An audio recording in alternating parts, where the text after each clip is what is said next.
We have business going on all over the place. If I was a kid just getting out of school and I was trying to figure out where to start my career, San Antonio would have to be on top of my list.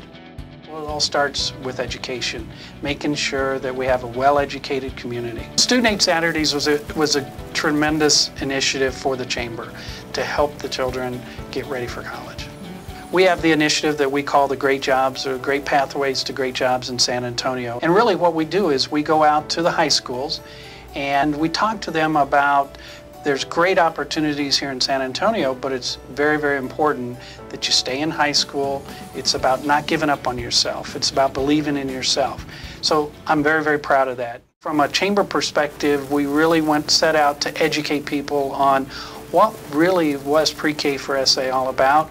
It's all about how do we strengthen our workforce, how do we strengthen the educational system so that that feeds the economic engine that drives San Antonio. We were insisting upon real measurements and metrics and details in a business plan, and eventually we got that.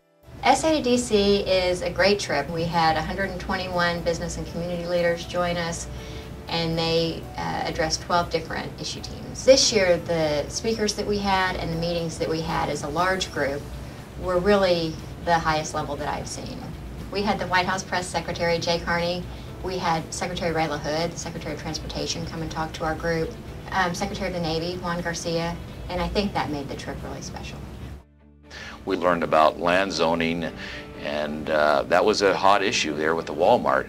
We also learned a lot about the new public-private partnership law that was put into place. That's going to be a key component for this downtown development and other places around the city. Being educated on those issues like that was really informative. So our role is to be an advocate for the key industries here in San Antonio. The cool thing is that we have an aerospace industry in San Antonio. I think a lot of people were worried that with BRAC realignment that we might lose some of that.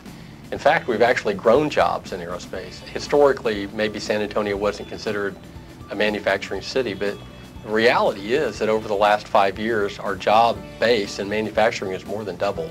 We obviously know about Toyota and the tremendous impact that having them here has meant to our economy, but it's also about the many small businesses that have 50 to 100 workers. Well, healthcare is obviously the #1 industry in terms of economic impact to San Antonio. When we talk about healthcare, we'd be remiss in not reminding ourselves that San Antonio is home to the largest military medical mission in the country. So for the Chamber, for us to be an advocate for them in healthcare in the #1 industry in San Antonio is just a huge opportunity for everybody involved.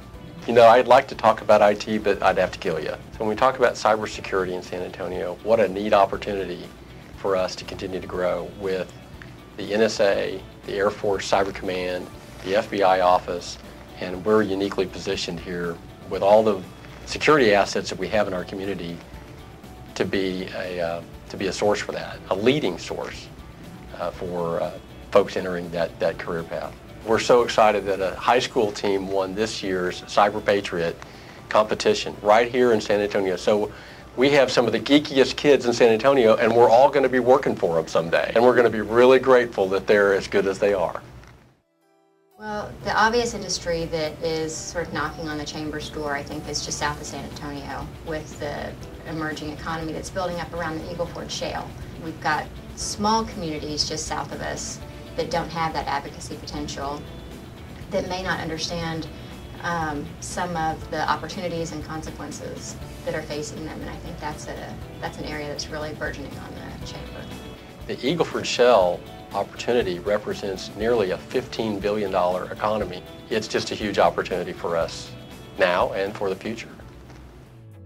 There's been several roles that I've played, but the most critical role for me as a woman has been chairman of Women Opportunity Week. We recognize outstanding women in our community. I like to say that they're ordinary women that have done extraordinary things.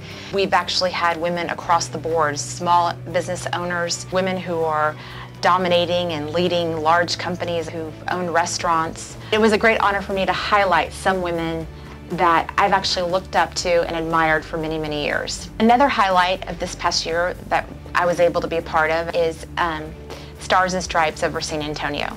I can remember the day when Richard Pettis called me back in May and said, Sonya, remember that idea that you and John were talking about of a 4th of July celebration? And I can remember him saying, let's get it done.